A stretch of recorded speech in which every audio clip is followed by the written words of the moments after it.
መስራት ትችያለሽ እንዴ? መገነጣጠሉ ይከብደኛል እንጂ እችላለሁ። ግን መገነጣጠሉ ይከብደኛል።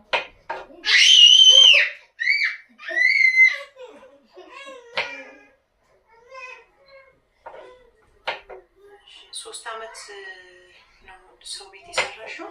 አዎ 3 አመት ሰርቻለሁ። እዛ ምን ነበር ታዲያ የምትሰሪው? ያው እነሱ የሚበሉት ፓስታና መኮረኒ ነው፣ የፈረንጅ ምግብ። ፓስታ መኮረኒ እኮ የፈረንጅ ምግብ አይደለም። እሺ ፓስታ መኮረኒ የፈረንጅ ምግብ። እሺ ሽንኩርቱ ይበዛብሻል። እሺ ሽንኩርቱን ቀንሽ። እሺ ሽንኩርቱን ምን አደረግሽው?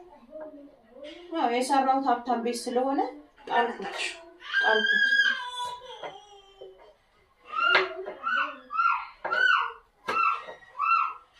ሀብታም ነበር ስትሰሪ ነበር?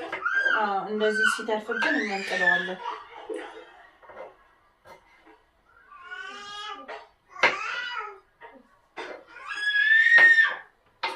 አሁን ጽዳትን ምግብ ማብሰል አንድ ጋር እና መስራት ትችያለሽ? እሰራለሁ፣ ግን ልጅ ያለበት ቤት ካልሆነ በስተቀር እሰራለሁ። ልጅ ያለበት ቤት አትፈልጊም? አልፈልግም። ለምን? ያው እንደዚህ ነው የሚረብሹት። እኔ መስራት አልፈልግም ልጅ ያለበት ቤት። ያው የሻቻለን እንደዚህ ነው የሚረብሹት። ስለዚህ ነው አልፈልግም፣ ይቅርብኝ።